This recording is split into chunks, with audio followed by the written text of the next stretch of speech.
अस्सलाम वालेकुम व्यूअर्स।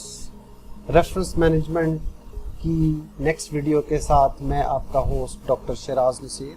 आज हम देखेंगे कि किस तरह हम ज़ोटैरो रेफरेंस मैनेजमेंट सिस्टम को अपनी रिसर्च की रेफरेंस मैनेजमेंट और साइटेशन और बिब्लियोग्राफी के लिए इस्तेमाल कर सकते हैं। ज़ोटैरो की ख़ास बात यह है कि ये एक फ्री और ओपन सोर्स सॉफ्टवेयर है। इसका मतलब है कि हमें इसके लिए कोई लाइसेंसिंग फ़ीस पे नहीं करनी पड़ती। तो इसके लिए हम सबसे पहले देखेंगे कि किस तरह हम ज़ोटैरो का इंस्टॉलर ले सकते हैं और उस इंस्टॉलर को उसके बाद फिर हम इंस्टॉल करेंगे और फिर देखेंगे कि हम किस तरह इसे MS वर्ड में यूज़ कर सकते हैं। तो डाउनलोड करने के लिए आप अपने सर्च इंजन में लिखिए ज़ोटैरो डाउनलोड। उसके बाद zotero.org के लिंक पे क्लिक कीजिए और इधर से आप अपना इंस्टॉलर डाउनलोड कर लें। इंस्टॉलर डाउनलोड करने के बाद आप जिस तरह हम कॉमन विंडोज़ के सॉफ्टवेयर इंस्टॉल करते हैं इसी तरह इस सॉफ्टवेयर को इंस्टॉल कर लीजिए।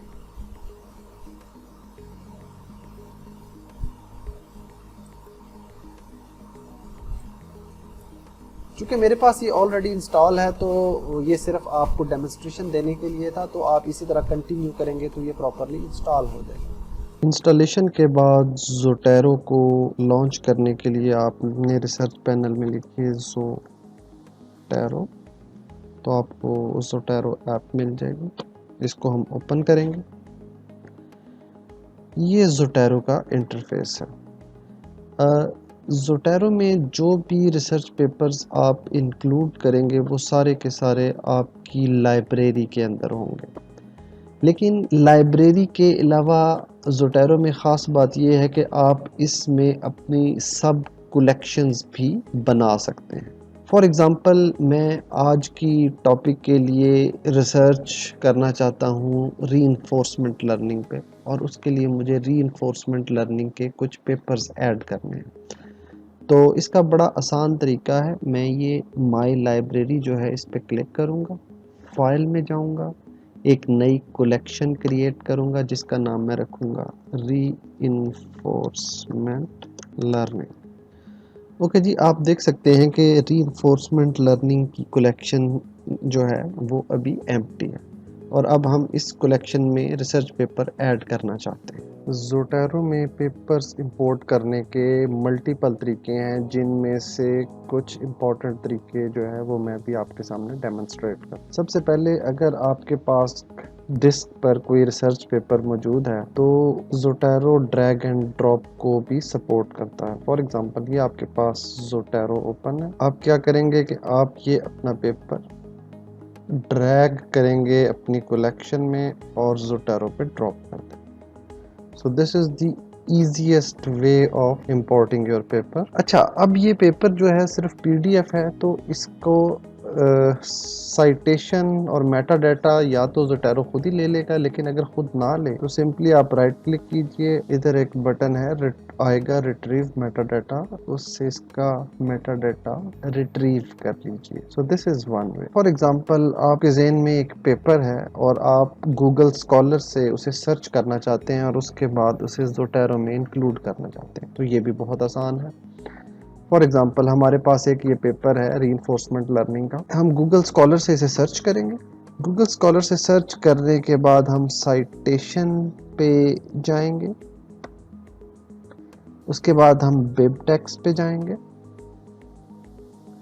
उसके बाद हम इसको सिलेक्ट कर लेंगे कंट्रोल A से और इसे कॉपी कर लेंगे। और अब हम ज़ोटैरो में जाएंगे, फाइल में जाके इंपोर्ट फ्रॉम क्लिपबोर्ड करेंगे तो हमारा दूसरा पेपर भी ज़ोटैरो के अंदर इंपोर्ट हो जाएगा। ज़ोटैरो में आप पेपर्स को DOI नंबर और बुक्स को ISBN नंबर से भी इंपोर्ट कर सकते हैं। फॉर एग्जांपल ये हमारे सामने एक रिसर्च पेपर का DOI नंबर है। मैं इस DOI नंबर को कॉपी करता हूँ, कंट्रोल C, और अब मैं ज़ोटैरो में अपनी कलेक्शन के अंदर इस पेपर की साइटेशन को रिट्रीव करने के लिए ये बटन दबाऊंगा। इधर मैं कंट्रोल V से पेस्ट करूँगा और उसके बाद एंटर प्रेस कर दूँ। ज़ोटैरो ऑटोमेटिकली इस पेपर का जो मेटा डेटा है उसको फैच कर लेगा, जैसा कि आप देख सकते हैं। तो ये तीसरा तरीका है ज़ोटैरो में पेपर्स को इंपोर्ट कर। इंस्टॉलेशन के बाद ज़ोटैरो को MS वर्ड में इंटीग्रेट करना बड़ा आसान है। इसके लिए आप टूल्स में जाइए, एड ऑन्स में जाइए और यहाँ आपको इंटीग्रेशन की कमांड्स और एक्सटेंशंस नज़र आएंगे। तो इधर से आपने इनेबल कर देना। सो अब हमने इनेबल कर दिया है। इसके बाद आप ज़ोटैरो को रीस्टार्ट कर लीजिए। तो अब आपकी इंटीग्रेशन इनेबल हो जाएगी। प्लगइन इनेबल करने के बाद एक दफ़ा ज़ोटैरो को रीस्टार्ट करें, उसके बाद MS वर्ड लॉन्च करें। तो हम इधर आप देख सकते हैं कि हमें ज़ोटैरो का प्लगइन नज़र आ रहा है, लेकिन अब हम देखते हैं कि क्या ये काम करता है या नहीं।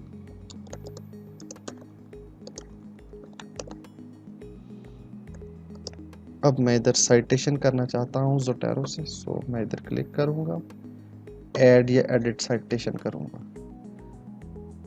इधर हमने जो भी हमें फॉर्मेट चाहिए वो हम सिलेक्ट कर लेंगे, इसे ओके करेंगे। अब आपके पास दो तरीके हैं। अगर तो आपको ऑथर या सब्जेक्ट का नाम पता है तो आप वो लिख दीजिए, तो उससे रेलेवेंट पेपर खुद ब खुद आ जाएंगे। For example reinforcement. अब ये रीइंफोर्समेंट लर्निंग से रिलेटेड जो दो पेपर थे वो इधर आ गए, तो इसमें से ऑथर के नाम के मुताबिक हम पेपर सेलेक्ट कर सकते हैं। ये एक तरीका है। सो हमने ये पेपर ऐड कर दिया। अब हम दूसरा पेपर ऐड करना चाहते हैं, उसके लिए ज़ोटैरो में जाएंगे, एडिट साइटेशन में, और इधर Z के नीचे जो हमारे पास एरो है स्मॉल सा, इसे क्लिक करें, क्लासिक व्यू में आए। अब इधर आपको अपनी ज़ोटैरो की कलेक्शन नज़र आ जाएगी।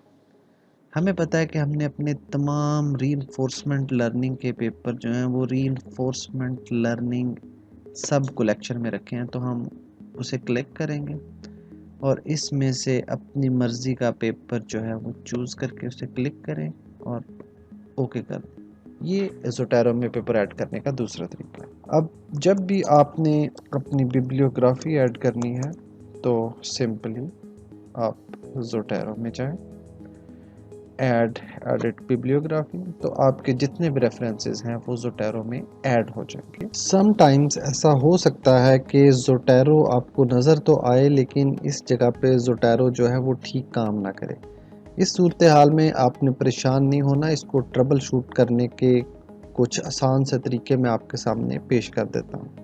तो सबसे पहले जो आपने इंश्योर करना है वो ये करना है कि ये आप फाइल में जाइए, उसके बाद ऑप्शंस में जाइए और उसके बाद एड-इन्स में जाके देखिए कि क्या ज़ोटैरो जो है वो आपके एक्टिव एड-इन्स में शामिल है या नहीं। बाज़ सूरतों में ये आपके इनएक्टिव एड-इन्स में शामिल होता है। तो ये फाइल जो है इसका नाम आप देख सकते हैं कि ये zotero.m है।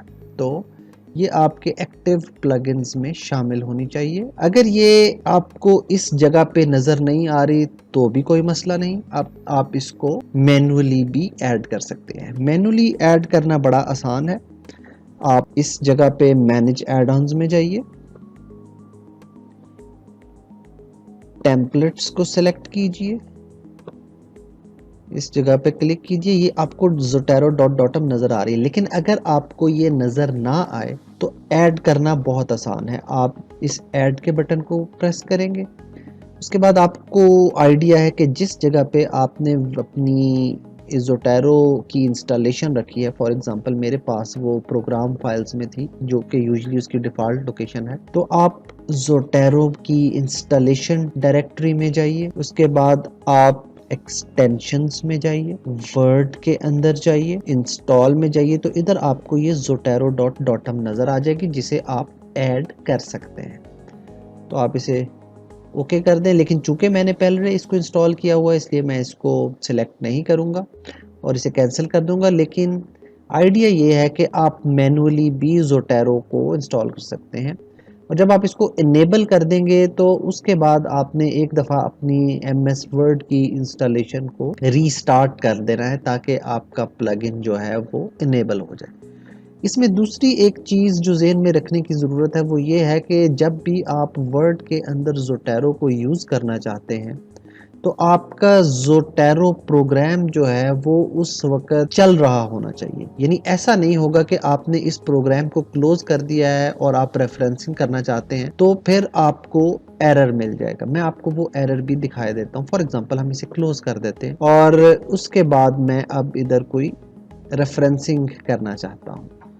मैंने ज़ोटैरो पे क्लिक किया, ऐड एडिट साइटेशन पे। अब ये वो एरर है जिसके बारे में मैं अर्ज़ कर रहा था कि अगर आपका ज़ोटैरो नहीं चल रहा होगा तो वर्ड जो है वो ज़ोटैरो से कम्युनिकेट नहीं कर पाएगा और आप अपने रेफरेंसेस ऐड नहीं कर पाएंगे। तो जब भी आप इस प्लगइन को यूज़ करना चाहते हैं तो इसके लिए ये ज़रूरी है कि आपकी ज़ोटैरो का जो प्रोसेस है वो चल रहा हो। मुझे उम्मीद है कि इस वीडियो से आपके ज़ोटैरो की इंस्टॉलेशन और यूजेज के नॉलेज में इजाफा हुआ होगा। अगर आपको ये वीडियो पसंद आई है तो इसे लाइक कीजिए, हमारे चैनल को सब्सक्राइब करें और हमें अपनी कीमती कमेंट्स जो है वो प्रोवाइड कीजिए। Thank you very much.